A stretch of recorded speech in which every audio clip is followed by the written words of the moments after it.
आज सरांचा पदग्रहण सोहळा झालेला आहे. प्रथमतः सर्वांना नमस्कार. आज आमच्या सरांचा म्हणजे युटी जाधव सरांचा जो पदग्रहण सोहळा झालेला आहे, त्यांनी आत्तापर्यंत जे शैक्षणिक कामाबरोबर जी राजकीय कामं केली आहेत निस्वार्थीपणे, कुठलाही स्वार्थ न ठेवता त्या कामाचं फलित आज त्यांना प्रत्यक्षात मिळालेलं, हा सोहळा पाहून आणि त्यांना खुर्चीवर बसलेलं पाहून मला अतिशय आनंद झालेला आहे आणि मला माझ्या पतीचा अतिशय अभिमान आहे. वर्मा शेट्टी त्यांच्या भाषणामध्ये सांगितलं की ज्यावेळेस सर राजीनामा देणार आहेत त्यावेळेस तुमच्या डोळ्यातला अश्रू तुटत नव्हतं. गोपी शेट्टीनं पण ते सांगितलं. काय नेमका प्रसंग होता? आता सुरुवातीचा काळ जरी पाहिलं तरी मी जी आत्ता जी उभी आहे ती माझ्या पतीमुळे उभी आहे. माझं लग्नानंतर डी.एड. झालेलं आणि जशी सावित्रीबाई फुले आणि ज्योतिबा फुलेंची जोडी आहे तशी आम्ही शैक्षणिक क्षेत्रामध्ये आमची जोडी होती. आता मला सोडून ते दुसऱ्या क्षेत्रात चाललेले आहेत, हे जरा मला कुठंतरी सल वाटत होती आणि त्यासाठी मला वाईट वाटत होतं.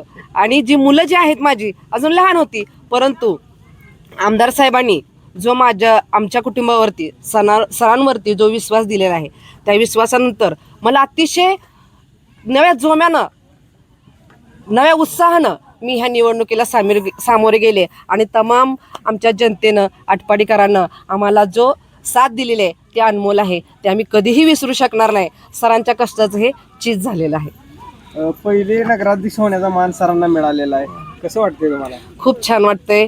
आता पहिले नगराध्यक्ष सरांनी आत्तापर्यंत शैक्षणिक कार्य केलं. शैक्षणिक कार्यात सुद्धा सांगली जिल्हा प्राथमिक शिक्षक बँकेचं त्यांनी 2 वेळा चेअरमनशिप भोगलेली आहे.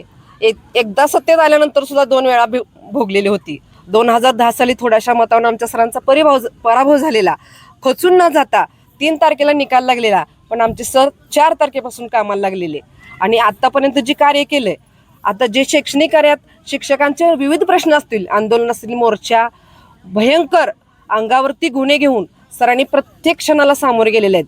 आणि शैक्षणिक कामाबरोबर समाजातल्या म्हणजे कुणाचं लग्न असो, माती असो, मयत असो, बारसं असो, सगळ्या कामाला प्राधान्य दिलेलं आहे आणि मी त्यांच्या सोबत होते.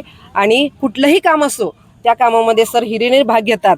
शक्यतो सरांना कुठल्या गोष्टीचा जास्त आनंद होत असेल तर एखाद्याचं काम त्यांच्या हातून झालं, ते जे मानसिक समाधान त्यांना लाभते त्याचं समाधान त्यांना अतिशय होतं. इतकं की मी आता जवळून अनुभवते, आपण एखाद्याला मदत करतोय, ती मदत झाल्यानंतर त्या व्यक्तीच्या चेहऱ्यावर जो आनंद होतोय त्याच्यापेक्षा जास्त आनंद आमच्या सरांच्या चेहऱ्यावरती असतोय, याचा मला